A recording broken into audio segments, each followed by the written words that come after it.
एक येणार आहे नॉन रेसिडेंट इंडियन आणि दुसरं RNI रेसिडेंट नॉन इंडियन जे मनाने अमेरिकेतच राहतात. आता नाईलाज असतं ते कसबा पेठ किंवा मग मुंबईतल्या कुठल्या तरी गल्लीत घर आहे आमचं म्हणून तिथे राहतो. ओ दिस इंडिया. कल्चरल होमलेसनेस म्हणजे ती जी स्पेसिफिकली मुलं आहेत जी परदेशात कुठेतरी जन्माला आलेली, ज्यांच्यावरती हे थोडंसं भारतीयपण त्यांच्या पालकांकडनं थोडं थोपवलं जातं, त्यांना ते धड ना अमेरिकन वाटतात, त्यांना ना धड ते भारतीय वाटतात, ते स्वतःची आयडेंटिटीच हरवतात. असा जर कॉन्फ्लिक्ट पालकांना त्यांच्या मुलांच्या बाबतीत टाळायचा असेल तर त्यांनी काय करायला पाहिजे? मुलाला करदोडा घातला, मुलगा शाळेत गेला, दुपारच्या इंटरव्हलमध्ये शिशू लागली असेल, तिथल्या नॅनीनी कपडे उतरवले आणि त्याला मुलांना काहीतरी कडं किंवा काहीतरी धागा बांधला वगैरे. मित्र खिल्ली उडवतात, पहिले कात्री घ्या ते कचकन कापून टाका. मुलांना तिथे वेगळं दिसणं हे मुलांना त्रासदायक होतं. तर मग बाहेर गेल्यानंतर ती सगळी मूल्य सोडायची आणि मग त्यांच्यासारखंच व्हायचा प्रयत्न करायचा का? अजिबात नाही. तुमची जी चांगली मूल्य आहेत ती दिलीच पाहिजे, पण समाजात वावरताना ह्या ट्रॅडिशन त्यांच्यावर थोपवण्याने ते तिथल्या समाजापासून वेगळे पडत असतील तर तो त्यांच्यावर अन्याय आहे. ते NRIs वरती कुठेतरी भारतीयत्व टिकून ठेवण्याचं बर्डन आहे का? आणि दुसरा प्रश्न की त्यांना त्यांची मुलं कुठेतरी स्वतःला भारतीय मानत नाहीत, त्याचं कुठेतरी दुःख आहे का? त्याचा कुठेतरी गिल्ट आहे का? अनेक येणार आहे तिथे आपला भारत तयार करतात. मग ते मराठी मंडळ, महाराष्ट्र मंडळ, नाट्य मंडळ, मग ते आपले सणवार तिथे हिरिरीने साजरे करायला लागतात, कारण ती त्यांची मानसिक गरज आहे. त्या म्हणजे बरेच जण आहेत की जे आत्ता 60मध्ये आहेत आणि त्यांना असं वाटतं की मला परत गावी जायचं आहे, शेती करायची आहे, तर ते परत येऊ शकतात का? आणि येताना काय मानसिकतेने त्यांनी परत आलं पाहिजे? अमेरिकेत जाणं जेवढं कठीण आहे तेवढं अमेरिकेतून बाहेर निघणं कठीण आहे, कारण माणूस अडकून जातो त्याच्यामध्ये. तो पहिले म्हणतो की हे बा मी 10 वर्ष राहणार इथे, नंतर मग मी जाणार आहे परत. त्याच्यानंतर 15 वर्ष, 20 वर्ष जातात, 25 वर्ष जातात, मुलं मोठे होतात, त्यांच्या जबाबदारी येऊन पडतात. मग तो म्हणतो की मी असं करीन की 31 वर्ष ह्या मुलांना सेटल केलं की मी चालू जाईन. मग त्याचा विचार करता करता एक दिवस मरतो. तो मरण्यापूर्वी विल करून ठेवतो की माझ्या मातीत माझा अंत्यसंस्कार झाला. शेवटपर्यंत man wants to return back.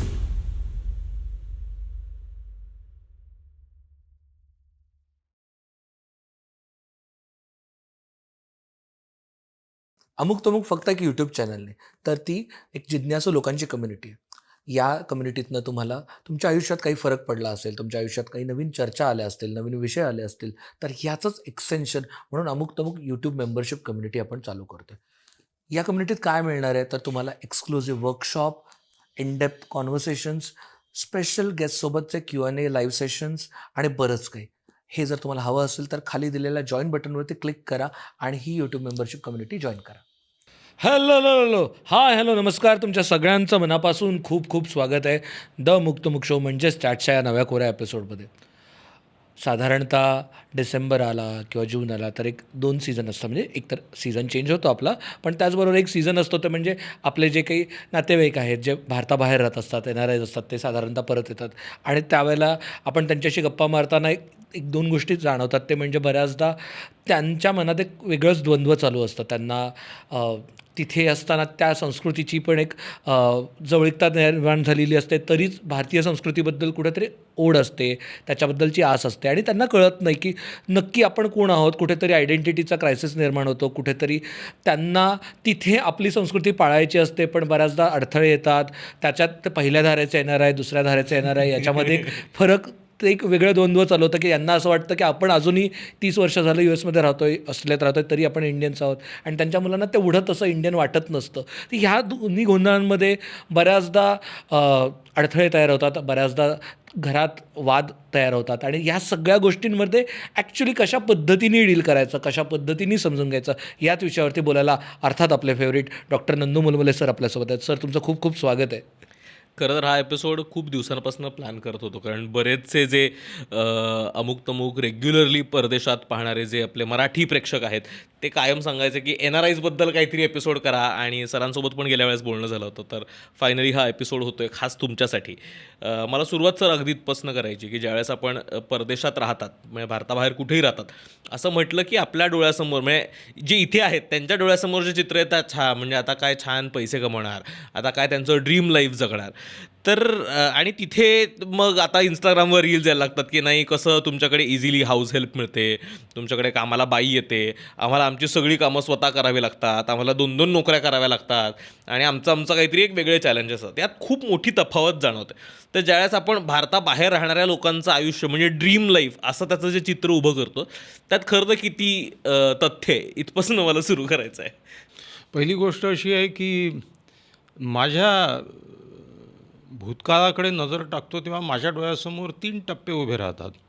एक टप्पा कदाचित 1960-70च्या आसपासपर्यंतचा होता, जेव्हा परदेशी जायचं डोक्यातही येत नव्हतं. आपला देशही ही कल्पना होती. आपण इथे राहतो, सातारा, सांगली, नांदेड, वर्धा, नागपूर, जिथे कुठे असेल तिथे माणूस, किंवा मग पंजाब, हरियाणा, ज्या कुठे माणूस इथेच आयुष्य घालवायचं आणि इथेच काय आपली उन्नती, उत्कर्ष, आपली स्वप्न पूर्ण करायची.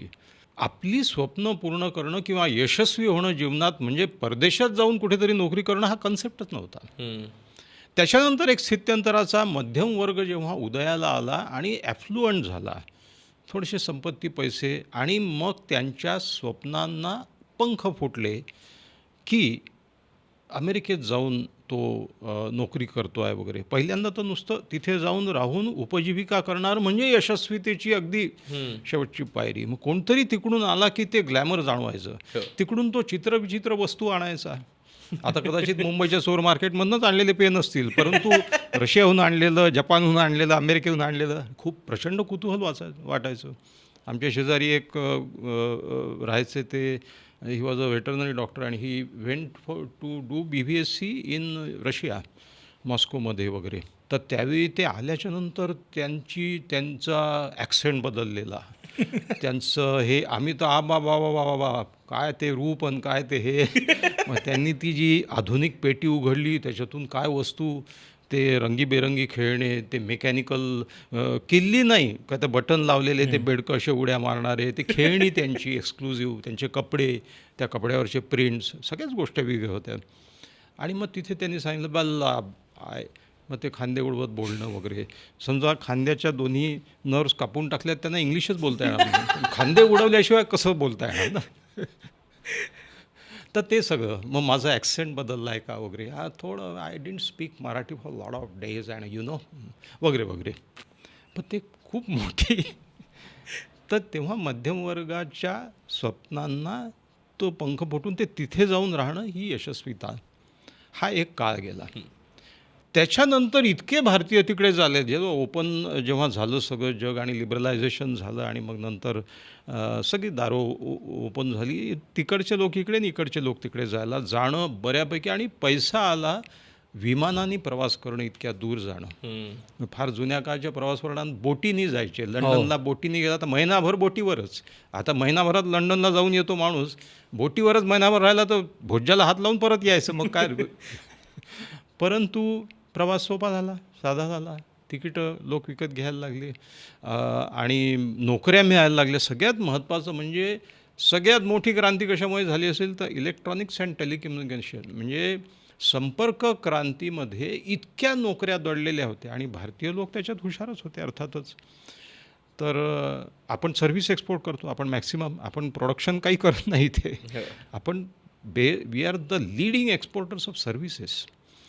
तर ते सोपं व्हायला लागलं. मग तिथल्या भारतीयांची संख्या वाढली, म्हणजे हे 3 टप्पे झाले आणि आता 3.5 कोटी भारतीय परदेशांमध्ये आहे. 35 लाख, 32-35 लाख अमेरिकेत आहेत, 30-32 लाख कॅनडात आहे. त्याच्या खालोखाल सिंगापूरला तर लिटल इंडिया नावाचा ह्याचा आहे, 60% मल्याळी आहेत तिथे. सिंगापूरच्या त्या चांगी एअरपोर्टच्या टर्मिनल 2वर मी जेव्हा उतरलो आणि पाहिलं तर तिथे इंडियन स्क्वॅटिंग संडास होते आणि तिथे लिहिलं होतं इंडियन स्टाईल, भारतीय शैली की पाखाना वगैरे. इतके भारतीय आहेत तिथे, मल्याळी लोक आहेत आणि 7% बरेचसे आपले सिनेमे तिकडे रिलीज होतात, त्यांना उदंड प्रतिसादही मिळतो. रजनीकांत तिथला सुपरस्टार आहेच अर्थात. गल्फ कंट्रीजमध्ये खूप भारतीय आहेत, 20-25 लाख असतील. मलेशियाला आहेत, सिंगापूरला आहेत, ऑस्ट्रेलियात खूप आहेत. तर आता असं आहे एकूण की 3.5 कोटी भारतीय आता तिकडे राहतात, म्हणजे तेवढे NRI आहेत. हा शब्द तेव्हा आला. हम्म.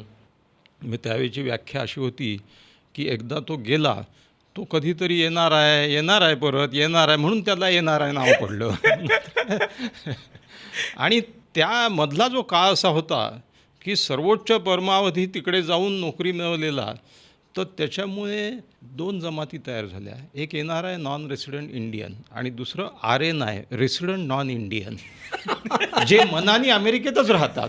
आता नाईलाजास्तव ते कसबा पेठ, सदाशिव पेठ किंवा मग मुंबईतल्या कुठल्या तरी गल्लीत ते घर आहे आमचं म्हणून तिथे राहतो. नाईलाजास्तव. ओ दिस इंडिया जस्ट यु नो. तर सांगायची गोष्ट अशी की तो काळ जाऊन आता हा काळ आला की सहज सोपं झालं, अप्रूपही कमी झालं. इतकी प्रचंड संख्या झालेली आहे तिथे. मेलबर्नला तर 2-2 महाराष्ट्र मंडळ आहे असं मी ऐकतो, मला नक्की माहीत नाही आहे. परंतु अनेक शहरं, कॅलिफोर्निया, न्यूयॉर्कला खूप भारतीय आहेत, मराठी माणसं खूप आहेत. सो तिथे त्यांचे कम्युनिटीज वेगळे झाले आहे. साऊथ हॉल लंडनला तुम्ही जर जाल तर हरियाणातल्या खेड्यात गेल्यासारखं वाटतं तुम्हाला, खाटा टाकून झोपलेले लोक आपले वगैरे. इंडियन रेस्टॉरंट्स प्रचंड आहे. इंडियन रेस्टॉरंट्स त्यांच्यामध्येही लोकप्रिय आहे. आणि आता ती जी टिपिकल आई मुलीच्या बाळणपणासाठी जाताना अळीव आणि त्या पापड्या कुरड्या खाखरान काय घेऊन जायच्या, आता तिथे मिळत आहे. सगळं मिळते. इथे नाही मिळत ते तिथे मिळते. कापुराची वडी, उदबत्त्या, सगळं सुंठ, सगळं मिळते. आता हा काळ आलेला आहे. आता मानसिकतेचा विचार का करायचा आहे, कारण आपण हा विषय जसा ओपन केला त्या विषयाच्या सुरुवातीलाच आपण की येणाऱ्याची मानसिकता काय आहे. आता जवळजवळ 20-एक वर्ष, 15 वर्ष, 10 वर्षाच्या वरती जे परदेशस्थ झालेले आहेत, तिथे स्थायिक झालेले आहेत, अनेकांनी तिथल्या सिटिझनशिप घेतलेल्या आहेत, मनाने भारतीय आहेत. आयुष्याची 20-25 वर्ष ज्यांनी बेसिक शिक्षण, त्यांचं बालपण जिथे गेलं, तुमचं बालपण जिथे जातं तो तुमचा देश असतो. खरं सांगायचं तर तुम्ही भारतीय केव्हा असता, भारताच्या बाहेर गेल्यावर. भारताच्या बाहेर गेल्यावर एअरपोर्टला उतरल्याच्या नंतर तुम्ही मी भारतीय आहे. भारतात असताना का तुम्ही कुठे राहता, मी भारतात राहतो असं कोणी भारतातल्या भारतात म्हणतं का? नाही. We are Indian when we go outside India. आम्ही भारताच्या बाहेर पाऊल टाकल्याबरोबर भारतीय होतो. मग 4 लोक जमल्याच्या नंतर हा पंजाबहून आला, हा हरियाणाहून आला, हा आंध्र प्रदेशचा, हा महाराष्ट्राचा आहे, तो भाग वेगळा. तिथेही तशा आता त्या कम्युनिटीज झाल्या आहे. आता मानसिकतेचा प्रश्न ऐरणीवर याच्यासाठी आलेला आहे की 20-25 वर्ष आयुष्याची इथे घालवलेली पिढी तिथे गेलेली आहे. तिथे आता त्यांनी जन्माला घातलेली पिढी जी जन्माने ऑस्ट्रेलियन असेल, अमेरिकन असेल, कॅनेडियन असेल, ती मोठी झालेली आहे, तारुण्यात आलेली आहे. आता खरा संघर्ष आणि द्वंद्व आणि मानसिकतेची जी कुचंबणा आहे ती आता सुरू झाली. याचं कारण असं की त्या नव्या पिढीच्या मनात मी कोण आहे. तुम्ही अमेरिकन शरीराने तर होऊ नाही शकत, मनानेही होत नाही व्हायचा प्रयत्न माणूस करतो आहे. भारतीय माणूस, त्याचा बाप आई ज्यांची 20-25 वर्षे इथे घेतली ते तर कधीच नाही, मनाने नाही, शरीराने. ते मनाने होण्याचा प्रयत्नसुद्धा करत नाही. त्यांच्या मनात इंडिया, भारत त्यांचा देश. त्यांचा देश म्हणण्यापेक्षा जिथून आलेले आहात तुम्ही. एक परवा एका अमेरिकेत राहिलेल्या मराठी माणसाचा, तर त्यांनी मला फोन केला आणि सांगितलं की मी तुमचे व्हिडिओज आणि हे अमुक तमुकचे पॉडकास्ट आपले लोकप्रिय आहेत ते पाहतात, तर ते मराठी आपलं गप्पा आहे त्या सगळ्या ते नॉस्टॅल्जियात जातात. आणि तो मला म्हणाला की मी सातारच्या जवळच्या एका छोट्या गावातला आहे, मी रांगडा सातारी कोल्हापुरी साईडचा गडी आहे. आणि अद्भुत कहाणी सांगितली त्यांनी. तो म्हणाला की माझी बायको रशियन आहे, मला रशियन येत नव्हतं, तिच्यावर प्रेम कसं करायचं आणि तिला सांगायचं कसं की मला तुझ्याशी लग्न करायचं आहे. 20 दिवसात काम चलाव रशियन शिकलो आणि मग हे केलं वगैरे. पण तो म्हणाला मी पूर्णपणे अजून मनाने भारतीय आहे आणि मला ह्या सगळ्या गोष्टी तुमच्या आवडतात. तुम्ही ज्या गप्पा मारता, बोलता विविध विषयावरती, तिथली मासिकं, खूप दिवाळी अमेरिकेत खपतात, खूप दिवाळी काही लोक तिथे दिवाळी काढतात, तिथे नाटकं बसवतात. हा सगळा काय प्रकार आहे, ही येणाऱ्याच्या मानसिकतेच्या द्वंद्वाची कहाणी आहे. एक पिढी ज्यांचं आयुष्य अर्ध भारतात गेलं आणि आता एक पुढची पिढी जे जेनेटिकली भारतीय आहेत, पण ते आता सोशली अमेरिकन आहेत किंवा कॅनेडियन आहेत किंवा ऑस्ट्रेलियन जे काय असेल ते परदेशस्थ आहेत, आणि जे मनानी परदेशस्थ जवळजवळ आहेत त्यांचा संपर्क त्या दुसऱ्या पिढीचा भारताशी तसा तुटलेला आहे. त्यातले काही जण येतात आजी आजोबा जर हयात असतील तर त्यांना भेटायला, किंवा मग व्हिसावर स्टॅम्पिंग करायचं आहे काहीतरी, ते काय कामं असतील त्याच्यासाठी भारतात येतात, आणि त्यांना नाही वाटत इथलं काही, त्यांचे रूट्सच नाही आहेत इथे, तर पुन्हा जातात. आता खरी कोंडी कोणाची होते, ही मधली जी पिढी आहे की जी त्यांचे आईवडील आहेत. तर तो एक फार महत्त्वाचा संघर्षाचा मानसिकतेचा भाग आहे. सगळ्यात जास्त कॉन्फ्लिक्ट तुम्हाला काय वाटतात या येणाऱ्यासाठी? म्हणजे कारण जसं आपण सुरुवात केली की इथून बघताना भारतात राहून आपल्याला असं वाटतं की त्यांचं आयुष्य तर काय ऐशोआरामात चाललंय, काय डेव्हलप्ड देशांमध्ये राहतात, तिथे बऱ्यापैकी त्यांना व्यक्ती स्वातंत्र्य आहे, सगळ्या महागड्या गोष्टी, वेगवेगळ्या गोष्टींचा ॲक्सेस आहे त्यांना, बऱ्यापैकी डेव्हलप्ड कल्चर्समध्ये ते राहतात. मग त्यांचं काय वाईट आहे? म्हणजे हा इथून बघतानाचा आहे, मग काय वाईट चाललंय त्यांचं आत्ता आयुष्यात? म्हणजे जसं आपण त्या द्वंद्वाबद्दल बोललो, त्यांचे कॉन्फ्लिक्ट्स, नेमके काय कॉन्फ्लिक्ट्स एनआरआयचे आहेत आता तिकडे? म्हणजे कारण तुमची पण मुलगी ऑस्ट्रेलियात राहते, तुम्ही ते फार जवळनं पाहता, आणि काय म्हणूयात सायकोलॉजिकल दृष्टीने सुद्धा ज्यावेळेस तुम्ही आपला देश, जिथे आपण काही वर्ष वास्तव्य केलेलं आहे, जिथे आपलं बालपण गेलेलं आहे, तिथून ती आयडेंटिटी सोडून बाहेरच्या कुठल्या तरी देशात जाता, तिथं आपलं काहीतरी प्रस्थ बसवण्याचा प्रयत्न करता, त्यावेळेस नेमक्या काय मानसिक कुचंबणेतनं सुद्धा ही माणसं जातात, आणि नेमका तो कॉन्फ्लिक्ट काय असतो? तुम्हाला मी एक सांगतो. पहिली गोष्ट, मी ते 4 टप्पे मांडतो, ज्या 4 टप्प्यातून प्रत्येक भारतीय परदेशस्थ झालेला, आणि परदेशस्थसाठी मी एक विशेष गोष्ट सांगू इच्छितो की मलेशिया, सिंगापूर, कोरिया, चायना किंवा गल्फ कंट्रीज, दुबई. म्हणजे दुबईमध्ये असं म्हणतात की तुम्हाला अरेबिक नाही आली तर चालेल, परंतु तुम्हाला मल्याळी आली पाहिजे, नाही तर दुबई तुमचं काम होऊ शकत नाही. इतके लोक आहेत. हे सगळे एशियन कंट्रीज आहेत. त्यांचं कल्चर आपल्याशी बऱ्यापैकी जुळतं. परंतु परदेश याचा अर्थ असा की वेस्टर्न कल्चरमधल्या देशांमध्ये जे लोक भारतीय आहेत, विशेषतः तिथे त्याला ही फार चर्चा फार लागू पडते. त्याच्यामध्ये अमेरिका, कॅनडा, ऑस्ट्रेलिया आणि युरोपमधले काही, जसं इंग्लंड आहे किंवा जर्मनीमध्येही आजकाल आहेत भारतीय बरेच. तर पहिली गोष्ट अशी की आता अप्रूप का बरं ओसरलेलं आहे? पुन्हा ते फंडामेंटल गोष्ट, सुखाला अप्रूप ओसरण्याचा शाप असतो. ह्या सगळ्या सुखावहता देणाऱ्या गोष्टी आहेत. स्वच्छ परिसर, अतिशय सुंदर चकचकीत रस्ते, मॉल्स, गाड्या, अत्यंत सुव्यवस्थित सगळे नियोजन, रस्त्यावरती सिग्नल्स पाळणारे, कमी गर्दी, आणि हॉन्किंग नाही, गर्दी तर इतकी कमी की आता तो विषय इतका वेगळा आहे की ऑस्ट्रेलियाची लोकसंख्या किती आहे? 2.25 कोटी. तेवढं आपण हे एक मुंबई, सव्वा मुंबई, दीडसुद्धा नाही. मुंबईची घनता किती आहे? काहीतरी 17,000 माणसं पर स्क्वेअर किलोमीटर आहे, आणि ऑस्ट्रेलियाची घनता किती आहे? 0.1 माणूस पर स्क्वेअर किलोमीटर आहे. ऑस्ट्रेलिया हा खंड आहे, देश म्हणजे आपल्या 2.5 पट मोठा आहे भूभाग, आणि 2.25 कोटी लोकसंख्या आहे. माणसंच दिसत नाहीत, दूर दूरवर माणसं दिसत नाहीत. भारतीय त्याच्यातूनही जातात, तोही त्यांच्यासाठी एक शॉक असतो. जसं ते लोक इथे आल्याच्यानंतर इतके माणसं पाहून ते तर घाबरूनच जातात, धडधड करायला लागतं त्यांना. एका अमेरिकन माणूस लोकलनी प्रवास करण्याचा त्यांनी भीम पराक्रम केला, आणि त्याच्यानंतर तो जे घामाझोकळून बाहेर पडला, तर तो बोरिस बेकर पहिल्यांदा चेन्नईला आला टेनिस खेळायला, तर तो म्हणाला की त्याला कल्चरल शॉक बसला. फुटपाथवर आणि रोड डिव्हायडरवर झोपलेले माणसं पाहिले त्यांनी. तो म्हणे हे मी म्हणजे इमॅजिनही करू शकत नाही. मी एका क्लायंटसोबत बोलत होतो माझ्या, ती म्हणाली मी मुंबईत आल्यावरती माझे सगळे सेन्सेस जागे झाले. म्हणजे मला माहिती नव्हतं मला एवढा वास येऊ शकतो. अगदी अगदी. तर सांगायची गोष्ट अशी की आता अप्रूप का बरं ओसरला आहे? कारण ही जी स्वच्छता, साफसफाई आणि सुंदर चकचकीत हे ते सगळं ह्या सुख देणाऱ्या गोष्टी आहेत. सुखावहतेला थोड्या वेळानंतर त्याचा अप्रूप कमी होऊन जातो, डिसेन्सिटायझेशन होतं. ठीक आहे. दुसरा भाग असा की जो मानसिकतेतून भारतीय कसे जातात, हे तर अप्रूप ओसरून जातं. पैसा आहे, हे आहे, ते आहे.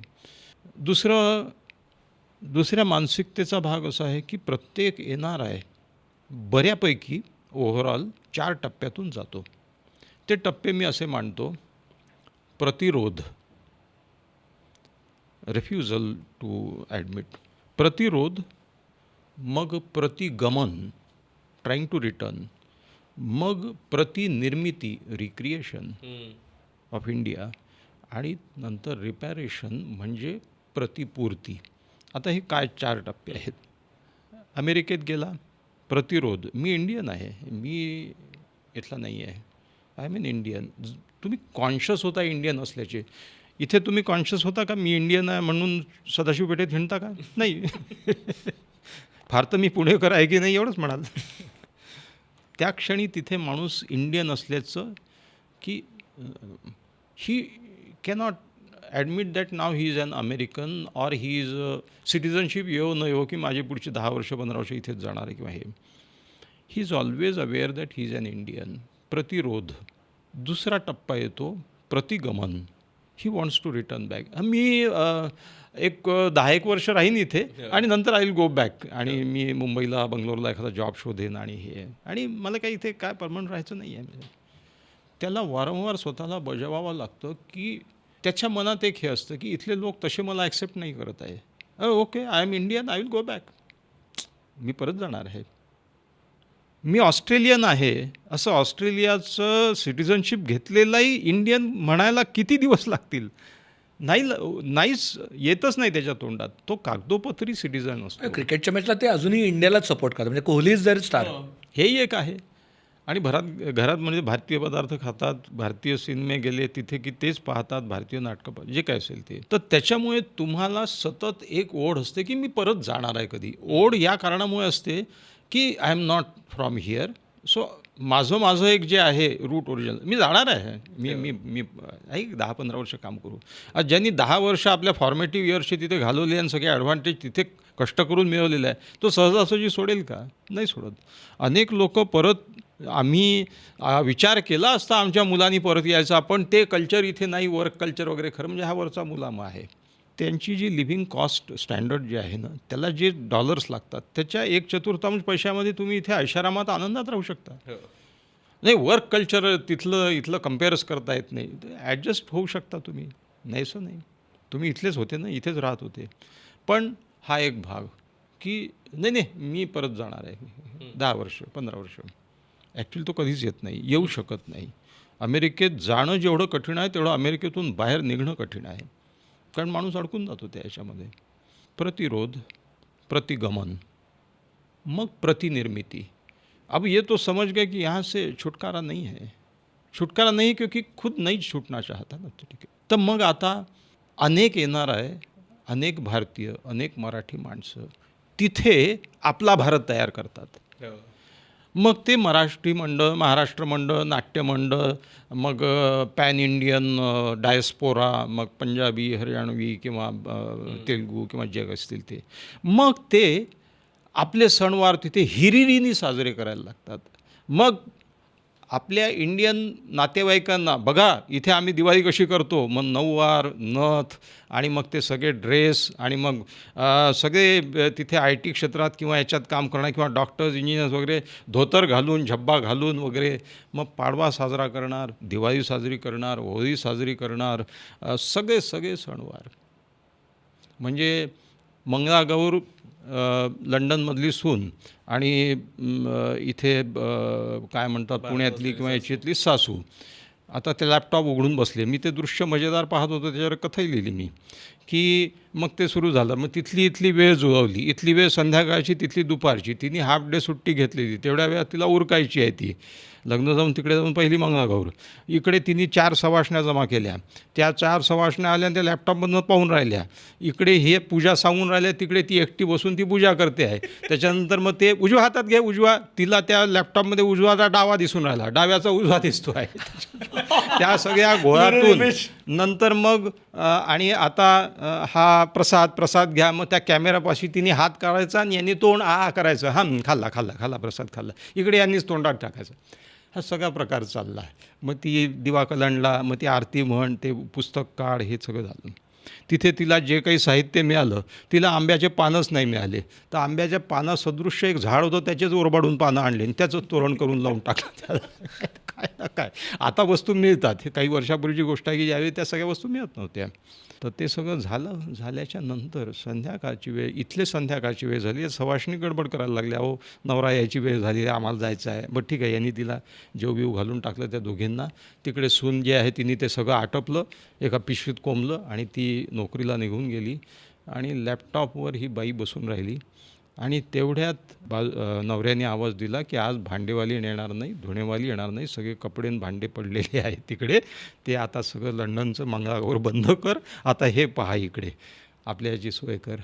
वास्तव काय आणि भ्रम काय हेच समजायची भ्रांत झालेली आहे. What is reality and what is virtual, हे सगळं व्हर्च्युअल आयुष्य झालं ते सगळं. पण ते अपार कौतुक आहे त्याचं, तो भाग सगळा. Indians in outside India will be more Indians, कारण ती त्यांची मानसिक गरज आहे. ओके. मग त्या सगळ्या सणवार, म्हणजे माझे एक मित्र आता नाटक घेऊन गेले होते अमेरिकेत. ते म्हणे डॉक्टर काय सांगू, इतके मंदिरं काय, तिथे एक माणूस पूजेला लावून टाकलेला, सगळे जमा होतात आणि सणवार इतक्या हिरिरीने साजरे करतात. मग दांडियापासून ते नवरात्रापासून मग ते सगळे करतात आणि इंडियन लोक जमतात.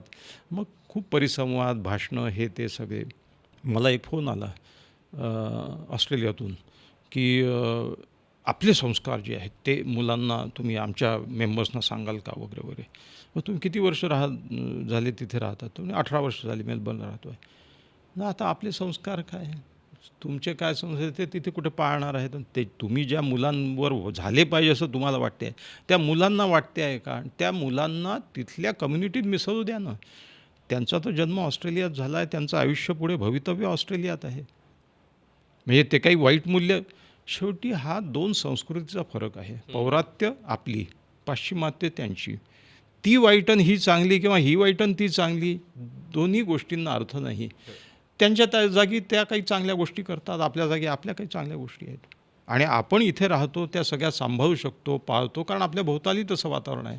तिथे ते मिसफिट होतील ना. माझा सगळ्यात मोठा आक्षेप सांगू का कुठला, तो हा आहे की एक पिढी आहे की जी इथे 20-25 वर्ष आयुष्य गेलेली, तिथे जाऊन आता त्यांनी जी जन्माला घातलेली पिढी आहे, ती पिढी तिथल्या समाजाशी, तो 15 वर्षाचा मुलगा आहे, 12 वर्षाचा मुलगा आहे, 20 वर्षाचा मुलगी आहे, तिथल्याच मुलांबरोबर समरस झाली पाहिजे.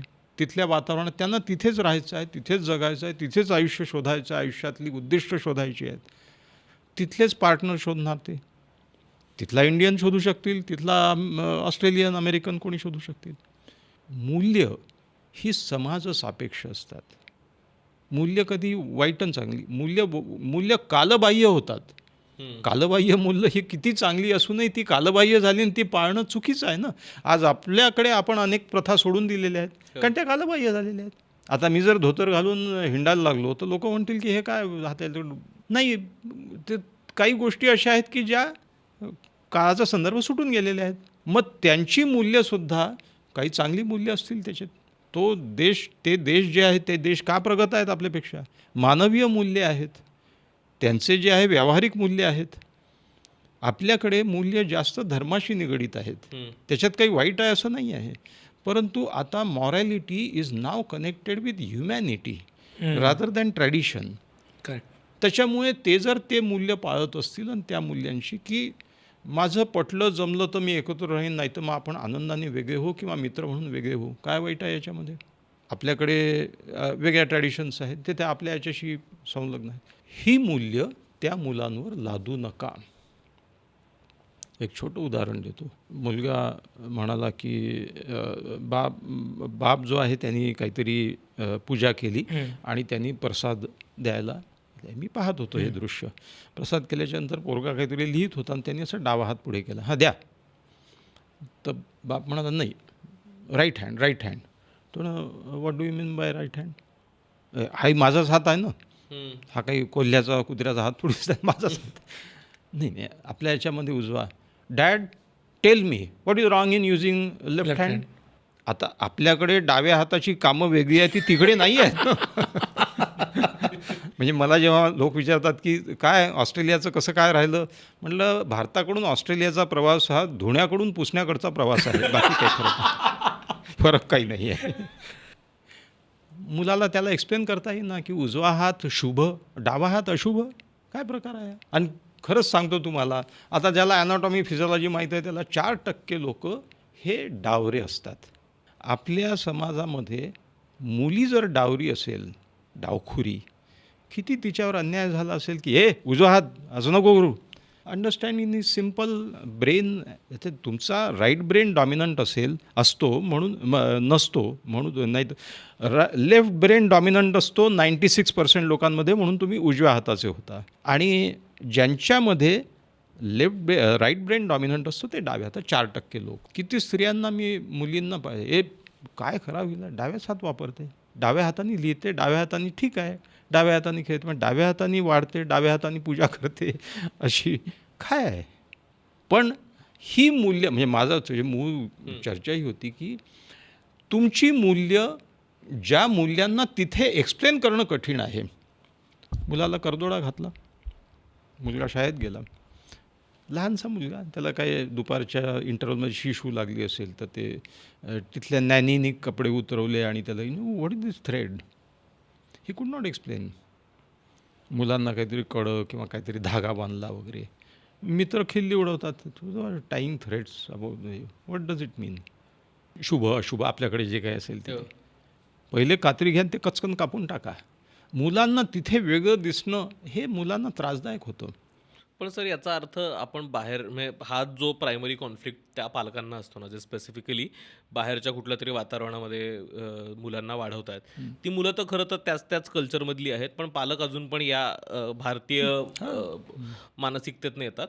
त्यांना तर ती भारतीय मूल्य किंवा ती संस्कृती किंवा त्यांचं जे काही अपब्रिंगिंग आहे त्यांना ते त्यांच्या मुलांना द्यायचं. मग याचा अर्थ ज्यावेळेस ही सगळी भारतीय पालक दुसऱ्या देशात जातात आणि तिथे मुलं वाढवायचं ठरवतात, तर त्याचा अर्थ मग सगळं सोडून द्यायचं का? म्हणजे मग नाही. हां, कारण मग ते असं होतं ना की मग तिकडे गेलो, मग ते हवं तसं पाश्चात्यांसारखं करतील आणि मग त्यांची, कारण प्रत्येक जण आपापल्या संस्कृतीतनं त्यांची काहीतरी मूल्य घेऊन येतो. तर मग बाहेर गेल्यानंतर ती सगळी मूल्य सोडायची आणि मग त्यांच्यासारखंच व्हायचा प्रयत्न करायचा का? अजिबात नाही. तुम्ही त्यांच्यासारखं होऊ नाही शकत. You cannot be physically an American or an Australian, European, white. You can never be. इथला गोऱ्यातला गोरा घेतला तरी त्यांचं गोरे पण वेगळं आहे ना, ते मेलॅनिन नाही आहे आणि त्यांच्या पिगमेंटमध्ये, म्हणून ते तसे दिसतात. आपले गोरे वेगळे गोरे आहेत, वेगळे गोरे पण असतं, आपल्याच्यात मेलॅनिन थोड्या बहुत प्रमाणात असतं. अजिबात नाही. तुमची जी चांगली मूल्य आहेत ती दिलीच पाहिजेत. हा तर तुमचा धरोहर आहे, तुमचा ठेवा आहे तो. उत्तम श्लोक शिकवा, मंत्र शिकवा, चांगल्या कहाण्या सांगा, साने गुरुजींच्या गोष्टी सांगा, सगळी मूल्य सांगा. पण समाजात वावरताना त्यांनी त्याच्यावर ट्रॅडिशन्स थोपवू नका. ज्या परंपरा आहेत, ज्यांना इथे आपल्याकडे सहज, खरं तर इथे सुद्धा ते शुभ अशुभ मांडणं म्हणजे वेडेपणाचा नाही करायला पाहिजे. पण इथे कमीत कमी तो मुलगा डिस्क्रिमिनेट तरी नाही होणार, तो वेगळा तरी नाही दिसणार. 10 मुलं तेच करतात, हाही तो करतो, त्याचं वैयर्थ त्याला पुढे आयुष्यात कळणारच आहे, तो ते कापून टाकणार आहे किंवा नाही करणार, त्यांनी काही फरक नाही पडणार. तिथे तो वेगळा दिसतो. तिथे मुलं तिथल्या समाजामध्ये एकरूप होण्याचा प्रयत्न करतात. They will. आणि कुठलाही मुलगा, भारतातला, गावातला, खेड्यातला, मुंबईतला, पुण्यातला, मुलं पियर प्रेशरमध्ये असतात. मुलं पियर ग्रुपसारखं. तुमची मुलगी असे तोकडे कपडे का घालते, तिच्या मैत्रिणी घालतात. तुम्ही जर तिला असा लंबा चौडा साडीन काहीतरी पेहराव दिला तर ती ऑड दिसेल, तिला नाही आवडणार ते. Let her behave as her friends behave, peers behave. त्यांची धडपड असते ती त्यांच्यात मिसळण्याची, कारण त्याच्यात भवितव्य आहे त्यांचं. पण या नीतिमूल्यामध्ये ही सापेक्ष आहेत ना, कारण मला जी नीतिमूल्य वाटतात की माझ्या मुलांनी काय बाबा हे असे कपडे घालावेत कारण माझ्या दृष्टीने हे चांगलं आहे, पण तिच्या पियर्सच्या मनाने हे चांगलं आहे, तर ते मला असं वाटतं की हे मूल्य तू वापरलंच पाहिजे किंवा अंमलात आणलंच पाहिजे, कारण की हे चांगलं आहे. फक्त कपड्यांबाबतीत नाही, सगळ्याच गोष्टींच्या बाबतीत आहे. तर तिथे तो प्रॉब्लेम होतो ना, की मला वाटतं माझ्या संस्कृतीतली ही मूल्य चांगली आहेत, ती माझ्या पुढच्या पिढीनी जरी त्यांची भारताशी तशी काहीच नाळ जोडलेली नसली तरी त्यांनी ही पुढे न्यावीत असं वाटतं, आणि तिथे तर द्वंद्व वाढत जात. ती मूल्य, हे बघा, इमॅन्युअल कांट नावाचा मोठा तत्त्वज्ञ झाला.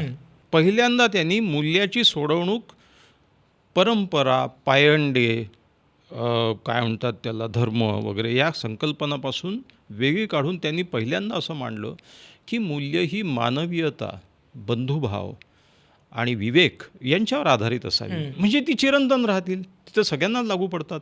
कारण तुम्ही जे म्हणता आहात तिथे मग कॉन्फ्लिक्ट हा येतो की ते ख्रिश्चन आहेत, आपण हिंदू आहोत, किंवा ते अमक्या धर्माचे, आपण अमक्या धर्माचे आहोत. तिथे मग तो कॉन्फ्लिक्ट्स येतो, पहिली गोष्ट.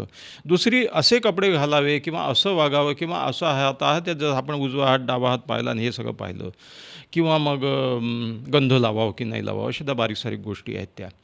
ह्या तुमच्या दृष्टीने चांगल्या असतील आणि तुम्हाला तिथे त्या अभिमानाने मिरवाव्याशा वाटत असतील तर याच्याबद्दल माझा काही आक्षेप नाही, असूही नाही, असण्याचं कारण नाही आहे. पण ज्या मुलांना तिथे रुजायचं असेल आणि ते या गोष्टीचा विरोध करत असतील किंवा ह्या ट्रॅडिशन्स त्यांच्यावर थोपवण्याने ते तिथल्या समाजापासून, तिथल्या मित्रांपासून, तिथल्या पर्यावरणापासून वेगळे पडत असतील तर तो त्यांच्यावर अन्याय आहे. मग त्यांचं आयुष्य अधिक खडतर होईल तिथे. हे बघ, दुभंग मनात एक निर्माण होतो ना, मी कोण आहे इथे. मी तर समजू शकतो मी इंडियन आहे, मी अमेरिकेत असो, ऑस्ट्रेलियात असो, मी भारतीय आहे, मनाने मध्यमवर्गीय मराठी माणूस आहे आणि माझ्यावर असे संस्कार झाले आहे आणि ते मनातल्या मनात मी पाळतो. परंतु मी उदाहरणार्थ आज चतुर्थी आहे, आज माझा उपवास आहे, किंवा आज हे आहे, किंवा आजचा अमुक शुभ दिवस आहे, आज मी नॉनव्हेज खाणार नाही, मी माझ्यापुरता पाळू शकतो. पण मग मुलाला सांगायचं की नो, डोंट. काही गोष्टी आपण एकदमच निषिद्ध मानलेल्या आहेत किंवा हे आहेत, की जसं बीफ असेल तर नाही म्हणायचं, बाकी जनरल चालेल. पण you have to allow them to decide their own diet, their own food propensities, their own clothes, their own हे. जिथे मानवी मूल्य, विवेकी मूल्य पाळल्या जातात आहेत, तिथे गेलं म्हणजे काय उच्छृंखल. तिथे सुद्धा मध्यमवर्गीय माणसं आहेत, अमेरिकन लोक, ख्रिश्चन लोक, युरोपियन लोक, ऑस्ट्रेलियन लोक सुद्धा मध्यमवर्गीय आहेत, त्यांची मूल्य आहेत. ते सुद्धा आईवडील प्रेम असतात, ते सुद्धा आपल्या मुलींची काळजी घेतात, ते सुद्धा तिथल्या थोड्या थोड्या काही गोष्टी वेगळ्या आहेत. तिथे 15व्या वर्षी मुलगा जसा 10वी झाला तिथला की तो घराच्या बाहेर पडतो, स्वतंत्र राहतो. तर ही मूल्य अजिबात सोडू नये, चांगली जी आहेत ती, त्याचवेळी ती थोपवूसुद्धा नये. त्यांना चांगल्या गोष्टी सांगण्याचा तुम्हाला अधिकार आहे. पण ज्या ठिकाणी अशा काही ट्रॅडिशन्स येतात की ज्या त्यांना पाळणं अवघड आहे, ज्या त्यांना वंचित ठेवतील, ज्या त्यांना त्या समाजाशी एकरूप होऊ देणार नाही, त्यांचं आयुष्य खडतर होईल, ते डिस्क्रिमिनेशन्स सुरू होतील, त्या ठिकाणी त्या थोपवणं हे चुकीचं आहे. तुम्ही सांगू जरूर शकता, पण तो तुमचा दृष्टिकोन आहे. Acceptance that you belong to a different generation, they will belong to they have a future in different conditions. तुमचं हे वेगळं होतं की आपण प्रतिरोध, निर्मिती, प्रतिगमन, ऑलवेज ट्राईंग टू रिटर्न, प्रतिनिर्मिती. मग त्याला कळतं की आपण परत जाऊ शकत नाही, तर मग तो इथेच इंडिया निर्माण करतो. आणि शेवटचा महत्त्वाचा मुद्दा, प्रतिपूर्ती. याचा अर्थ असा की तो आपल्या परत न जाण्याची जी काही खंत आहे किंवा जे आता कायम आयुष्य इथेच जाणार आहे, तर तो भरपाई करतो मग त्या सगळ्या गोष्टींची, तिथे जीवनाचा अर्थ शोधून, तिथे काही चांगली कामं करून. बरेचसे भारतीय तिथल्या राजकारणात आहे, त्यांनी कम्युनिटीज बिल्ड केलेल्या आहेत, त्यांनी तर मोठे मोठे इलेक्शन्स लढवत आहेत, कुठे गव्हर्नर झालेले आहेत काही एरियाचे, काही सिटीजचे, काही ठिकाणी मेयर झालेले आहेत, काही ठिकाणी त्यात व्हाईस प्रेसिडेन्शियल इलेक्शन लढण्यापर्यंतची वेळ गेलेली आहे. तर प्रतिपूर्ती. Now they have found out that life anywhere in this world, you have to live with good principles, do good things आणि काय म्हणतात, वर्क फॉर पीपल. माणसं सगळीकडे सारखे आहेत. संस्कृती भिन्न असेल, आपल्याकडे वसुधैव कुटुंबकम का म्हटलेलं आहे. सगळे पृथ्वीवर सगळी माणसाचा इनर कोर सारखाच आहे. तो अमेरिकन असो, ऑस्ट्रेलियन असो, मेक्सिकन असो का जपनीज असो, एक आंतरिक गाभा माणूसच आहे ना शेवटी. आपण सगळे सेपियन्स आहोत शेवटी, आपण सगळे होमो सेपियन्स आहोत. आता जे बर्फाळ प्रदेशात गेले त्यांच्या त्वचेतलं मेलॅनिन कमी झालं म्हणून ते गोरे पडले. जे ते ऊन डायरेक्टली अंगावर पडते आहे ते शरीराची रक्षण करावं म्हणून मेलॅटिनिन वाढलं म्हणून काळे, मग ब्राऊन आणि मग गोरे. बाकी माणूस सारखाच आहे सगळीकडे. तिथे सुद्धा तेच प्रश्न आहे मध्यमवर्गीय माणसांचे. तिथे सुद्धा सगळे ते कोर व्हॅल्यूज सारखेच आहेत. Core values which are permanent values. जिथे खोटं बोलणं सगळीकडे जगात वाईटच आहे. मुक्या प्राण्यांवर अत्याचार करणं. जगात कुठेही जात हे तर चिरंतन मूल्य आहे की मुक्या प्राण्यांशी दयाबुद्धीने वागावं. करुणा, स्वीकारार्थ, आत्मस्वीकार, क्षमाशीलता, ग्रॅटिट्यूड, की माझ्या जडणघडणीत हजारो लोकांनी, अनेक लोकांनी कॉन्ट्रीब्युशन केलं आहे, तेव्हा मी हे माझं नाही आहे, अनेकांचं आहे, श्रेय देणं. तर ह्या सगळ्या चिरंतन व्हॅल्यूज आहेत. ही सगळी चिरंतन मूल्य आहेत जी सगळीकडे सारखी आहे. तर तिथलाही तो माणूस चांगलाच आहे, सारखाच आहे. जे बेसिक थिंकिंग आहे ते कुठे आहे? पौरात्य समाज हा समष्टीवादी आहे. आपल्याकडे समाज काय म्हणेल याचा पगडा जास्त आहे. ते व्यक्तिवादी आहेत. तिथे व्यक्तीचं स्वातंत्र्य याला ते जास्त महत्त्व देतात. बाकी काही विशेष अंतर्यामी माणूस सारखा आहे. म्हणून प्रतिपूर्ती हा शेवटचा मुद्दा. कुठेतरी NRIsवरती म्हणजे जे गेले म्हणजे पहिली 25 वर्ष इथं घालवलीत आणि आता गेली 20-25 वर्ष, काही 40 वर्ष ते अमेरिकेत, युरोपमध्ये किंवा कुठेही राहत आहेत, ऑस्ट्रेलियात राहत आहेत. तर त्यांच्यावरती NRIsवरती कुठेतरी भारतीयत्व टिकून ठेवण्याचं बर्डन आहे का? आणि दुसरा प्रश्न की त्यांना त्यांची मुलं कुठेतरी स्वतःला भारतीय मानत नाहीत किंवा समजत नाहीत, त्याचं कुठेतरी दुःख आहे का? त्याचा कुठेतरी गिल्ट आहे का? अगदी बरोबर आहे. आणि हा सगळ्यात महत्त्वाचा शब्द आहे गिल्ट. शेवटी हे सगळं माणूस धडपड का बरं करतो?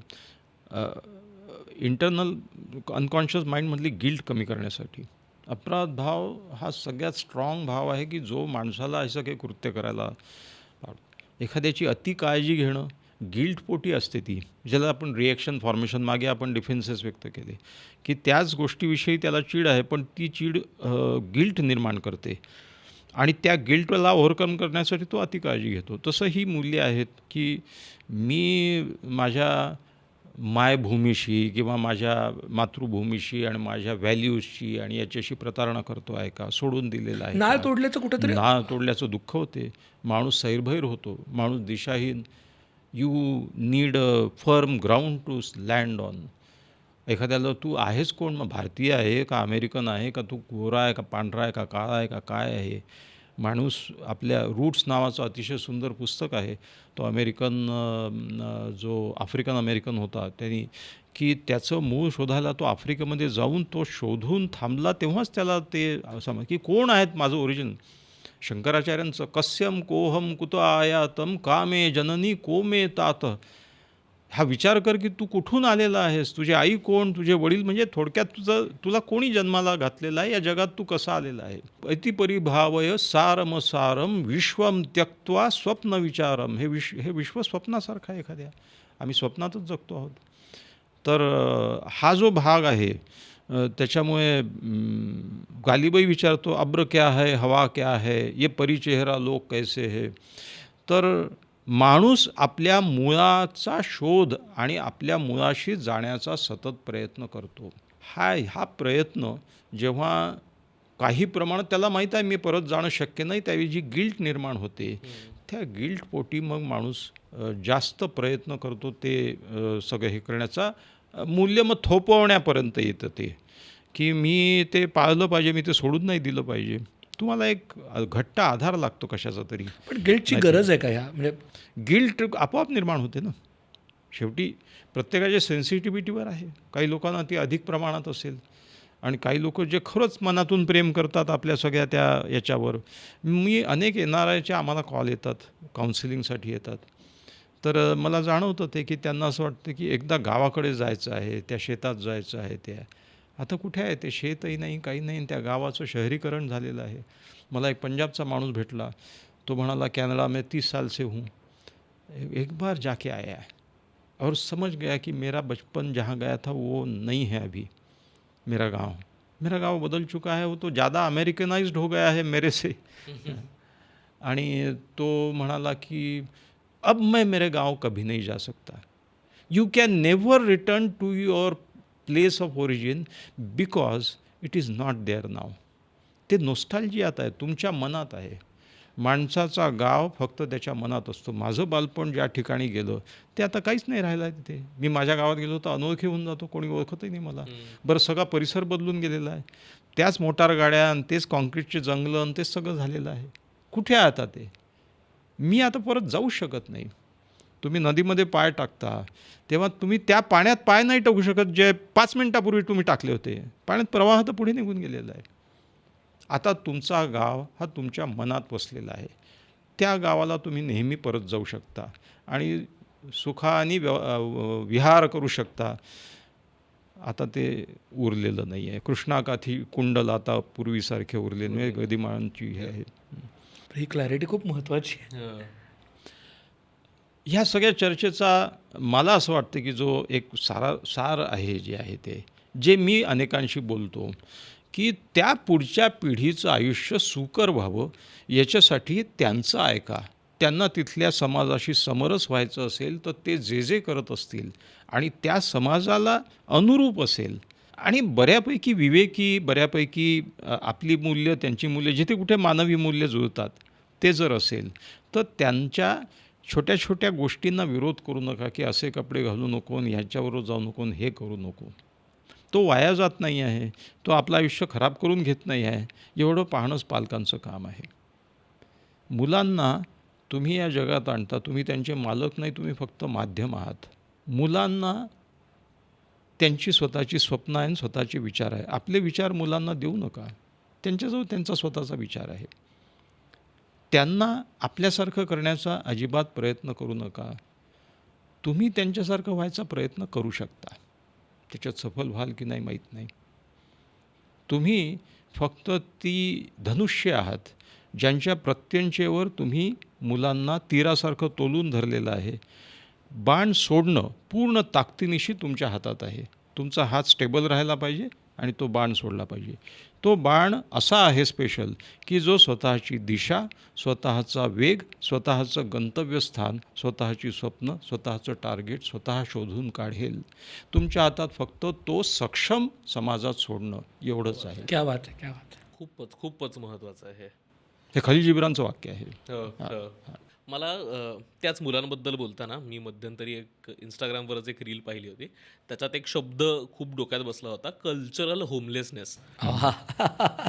म्हणजे ती जी स्पेसिफिकली मुलं आहेत जी परदेशात कुठेतरी जन्माला आलेली आहेत. कारण जी काही भारतीय त्यांचे पालक ज्यावेळेस भारतातनं तिकडे गेले आणि त्यांचा संसार तिकडे थाटला, ते तरीही अजूनही म्हणजे जरी त्यांचं नॅशनॅलिटी बदलली असली तरी ते आतून स्वतःला भारतीयच समजतात आणि तेच त्याच पद्धतीनं वागण्याचा प्रयत्न करतात.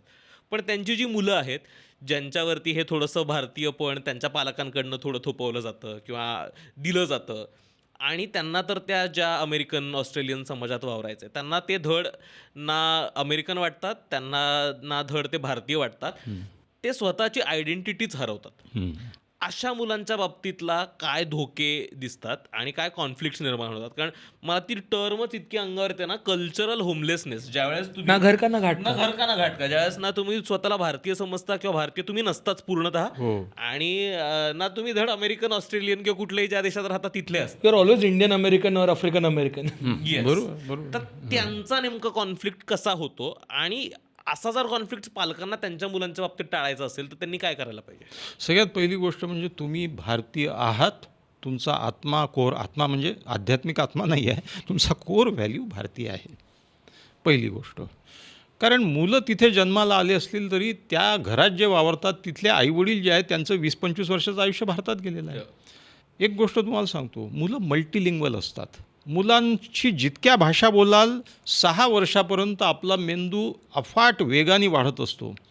आपल्या मेंदूमधल्या प्रत्येक चेतापेशीच्या कनेक्शनची स्पीड काय आहे? 10 लाख कनेक्शन प्रति सेकंद.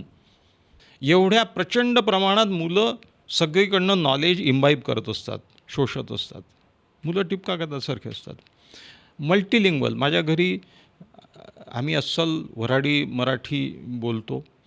आमचे नातू मराठीत बोलतात. माझा नातू इकडे तोंड करून माझ्याशी वऱ्हाडी काऊन बे कुठे चालला वगैरे मराठी बोलतो. इकडे तोंड केलं की ऑस्ट्रेलियन ॲक्सेंटमधलं व्यवस्थित इंग्लिश बोलतो.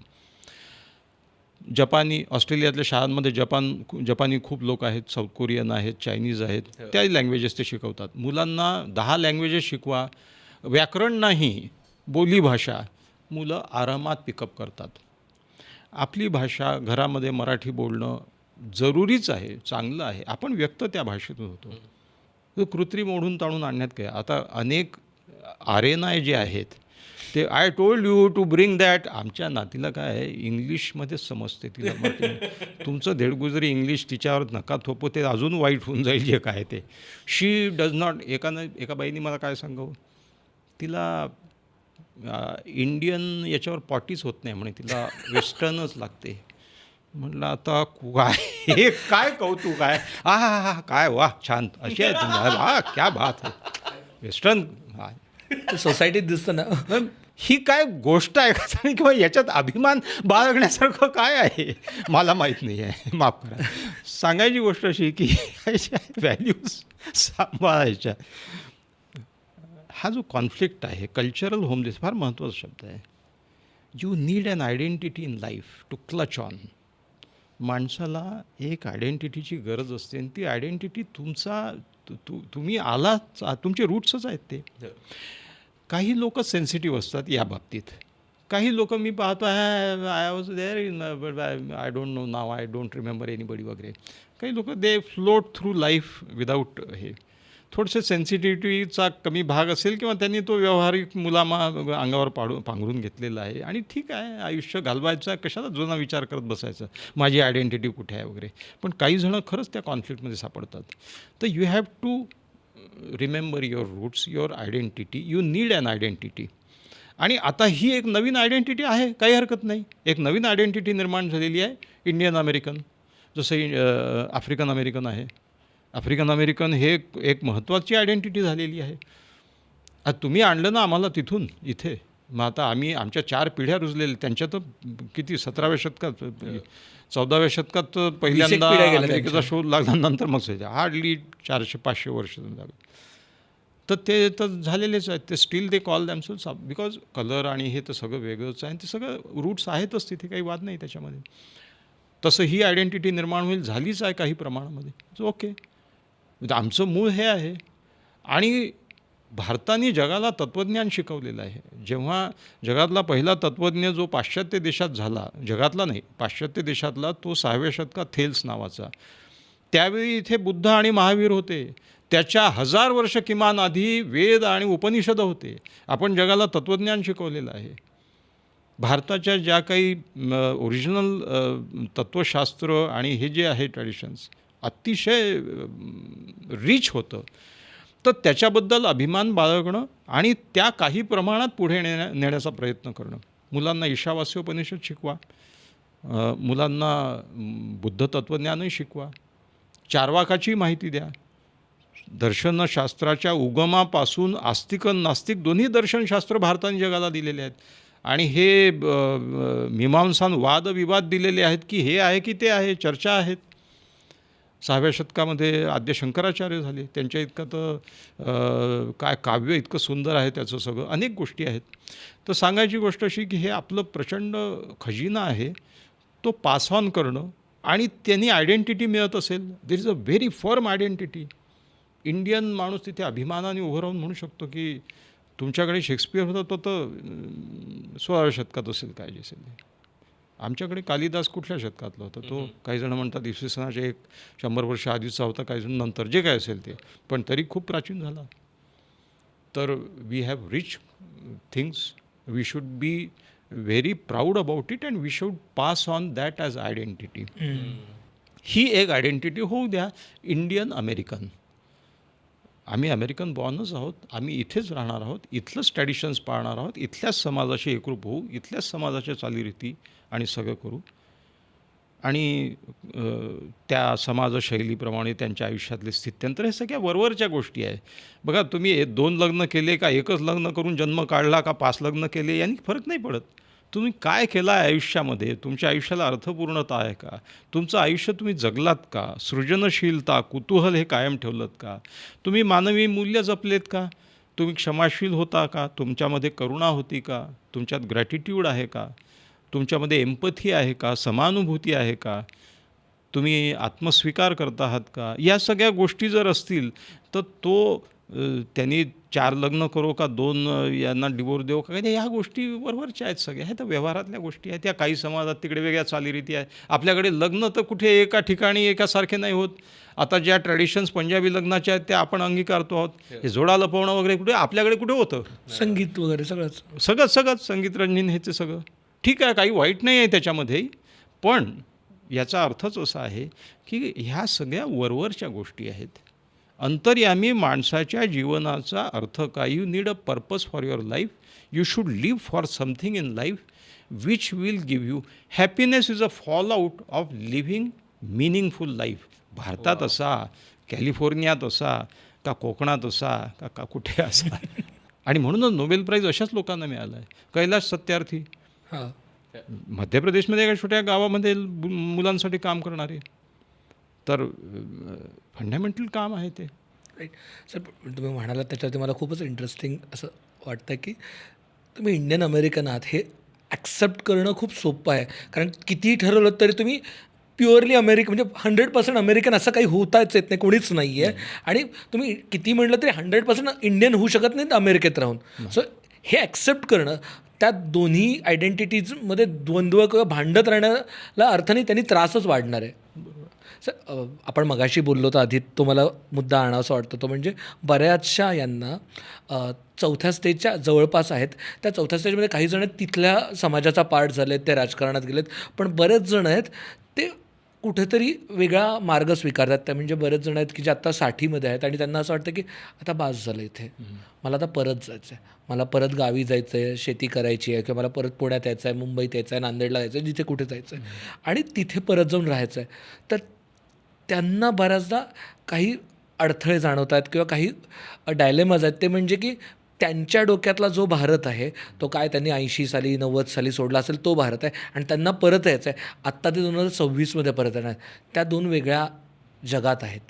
तर ते परत येऊ शकतात का आणि येताना काय मानसिकतेने त्यांनी परत आलं पाहिजे. कारण का त्यांना जर वाटत असेल की मी 1980च्या 1990च्या भारतात परत येणार आहे तर ते शक्य नाही. तर त्यांनी काय मानसिकतेने परत आलं पाहिजे. मानसिकता याची ते प्रतिगमन, प्रतिरोध, प्रतिगमन, प्रतिनिर्मिती, प्रतिपूर्ती. पण प्रतिगमन मनातलं कधीच जात नाही. Everybody wants to return back. होत तर नाही. तो पहिले म्हणतो की हे बा मी 10 वर्ष राहणार इथे, नंतर मग मी जाणार हा परत.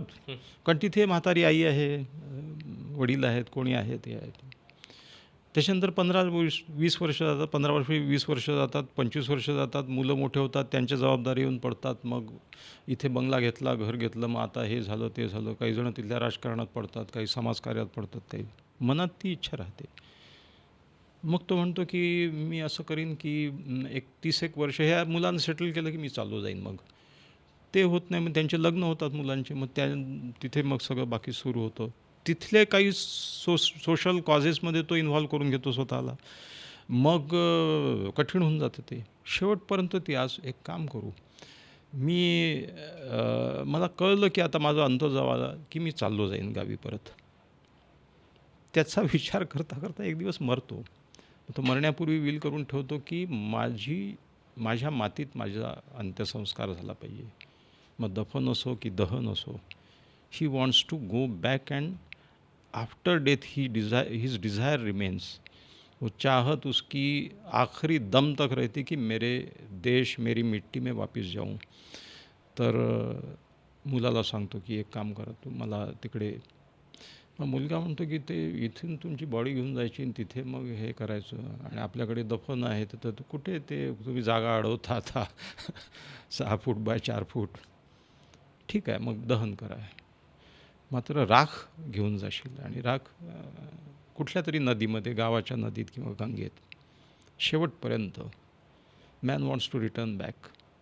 आपल्याकडे फार मोठे जे नेते असतात, राष्ट्रपती असो कोणी असो, तर तुम्ही पाहिलं असेल की त्यांचा अंत्यविधी त्यांच्या गावी होतो, जिथलं कुठलं इंटिरियरचं गाव असेल तिथे.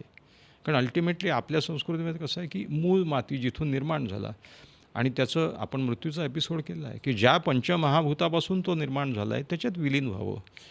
मग अग्नी हे करून सगळ्या त्या याच्यात व्हावं किंवा मग दफन होऊन त्या मातीत मिसळावं.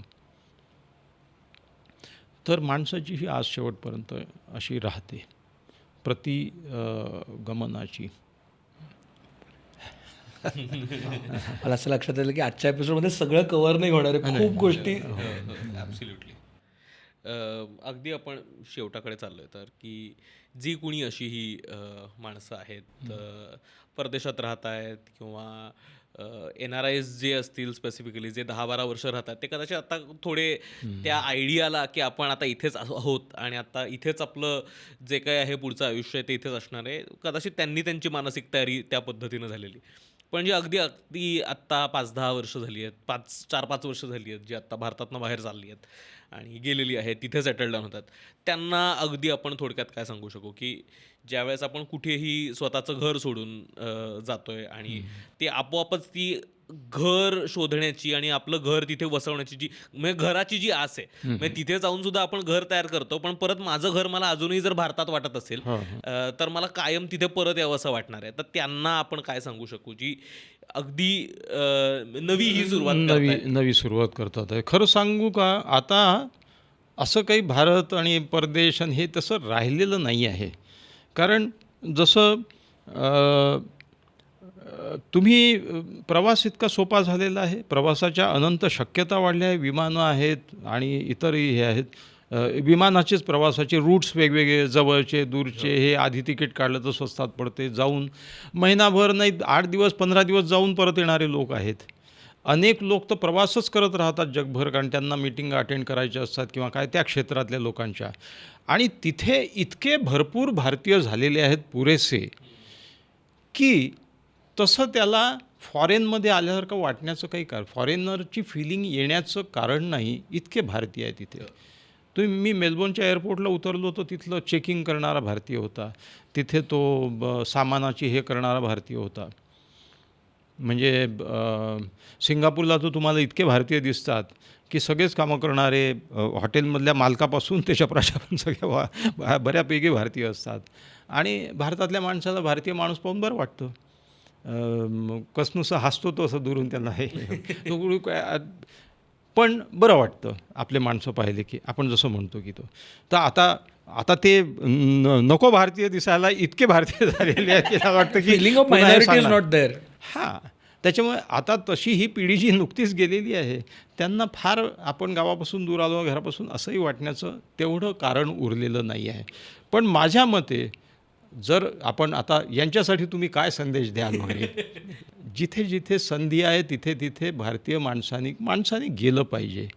जिथे संधी आहे, जिथे ते क्षेत्र आहे आणि जिथे त्याचा ज्ञानाचा याचा उपयोग आहे, कौशल्याचा, आणि जिथे तो कमाई करू शकतो, कारण ते वयच कमावण्याचं आहे. You must earn money. You must be able to make a social, financial, economic status for yourself. तर कारण त्याच्यात त्याची हे आहे ना, आयडेंटिटी आहे शेवटी. तर जावं माणसाने कुठेही, आणि अजिबात देश सोडून जाणे, आता त्या राहिले नाही गोष्टी की मी आता देश सोडून चाललो आणि मी आता अरे मातृभूमीपासून दुरावलं. काहीच नाही. मातृभूमी आता व्हिडिओ कॉलला सकाळ संध्याकाळ गप्पा होतात, बोलतात, भाजीत काय टाकू इथपासून विचारण्यापासून सगळे सणवार कसे साजरे करायचे. त्याच्यामुळे आता तो तसा फील कमी झालेला आहे. आता महत्त्वाचा मुद्दा तोच आहे की मग आयुष्य घालवायचं पुढच्या पिढीचं, तर तो कॉन्फ्लिक्ट आहे. बाकी माणसाला असं स्वदेशमधलं शाहरुख खान व्हायची गरज नाही आता. नाही. हिंदी सिनेमे हे जरा उमाळे जास्त काढतात, त्यांना तो सिनेमा चालवायचा असतो, एवढे उमाळे काढण्याची गरज नाही आहे. भारताचं व्यवस्थित चाललं आहे, कुठल्या त्यांनी येऊन आमचा उद्धार करण्याची कोणाची गरज नाही आहे. ते उद्धार करते खूप आहेत, पोत्यांनी पडून आहेत. तुम्ही येऊन काही नाही तर ते आता राहिलं नाही आहे तेवढं काही. म्हणजे आमचा अमेरिकेतला मित्र आहे, ते गरीब मुलांना अन्नदान वगैरे त्यांनी एक मोठं हे केलेलं आहे वगैरे वगैरे. इथेही पुष्कळ आहे, काहीच नाही. आता आमचाही ओबेसिटी हाच इश्यू आहे. ओबेसिटी हाच इश्यू आहे. वी आर मोर अमेरिकन, मी म्हणलं we are more American than American themselves. तर असा भाग झालेला आहे तो. मला असं वाटतं की लिटरली बऱ्याचदा आपल्याला कॉमेंट्समध्ये जसं सुरुवातीला म्हणालास की बऱ्याचदा लोक म्हणत असतात की NRI स्पेसिफिक एपिसोड करा. मला लक्षात आलं की एका एपिसोडमध्ये काही होणार नाही. लिटरली आपण जसं लाईव्ह शोज करतो तसे त्याच्याबद्दलही बऱ्याचदा क्वेरी येतात की सर अमेरिकेत येणार आहेत का, सर याला येणार आहेत का, तुम्ही सांगा यायचं असेल तर आपण करू. हे आता हा एपिसोड त्याचसाठी होता की बघूयात किती NRIs बघतायत आणि बघत असतील तर घेऊ आता मी तुमच्या देशात सरांना घेऊन आपण करूयात तिकडे लाईव्ह शोज. पण थँक्यू सो मच सर, खूपच मजा आली. म्हणजे कायम आपण जे एक प्रिटी पिक्चर तयार करतो परदेशात राहणाऱ्या लोकांबद्दल आणि आपल्याला असं सतत असं वाटतं की किती चांगल्या वातावरणात राहतात, किती सुखी आहेत, घरापासून लांब आहेत, इथल्या कटकटी नाहीत. पण ते जे ॲक्च्युअल ज्या कॉन्फ्लिक्टमधनं जात असतात त्याच्याबद्दल खूप कमी वेळा चर्चा केली जाते. आपण खूप कमी वेळा त्याच्याबद्दल ऐकतो. त्यातनं जो येणारा एकटेपणा आहे, त्यातनं जो येणारं गिल्ट आहे, या सगळ्यामधनं जी सगळी भारतीय मंडळी परदेशात जातात त्याच्याबद्दल आज चर्चा करता आली. खूप मजा आली. खूप खूप आभार तुमचे. तुम्हाला आजचा एपिसोड कसा वाटला नक्की कळवा. आय एम शुअर जर तुम्ही कुठल्या परदेशात राहणारे मराठी असाल तर तुमच्यापर्यंत हा व्हिडिओ आलेला असेल. जर नसेल आला तर जे भारतीय हे व्हिडिओज बघतायत ते त्यांच्या परदेशात राहणाऱ्या मित्रमैत्रिणींना पाठवायला विसरू नका. अमुक तमुकला अजूनही सबस्क्राईब केलं नसेल तर जरूर करा. आणि येस, बोलत राहूया तसंच. येस, आणि कोणत्या देशातून बघता हे नक्की आम्हाला कळवा. हो, धन्यवाद. धन्यवाद. लो लो बसावा.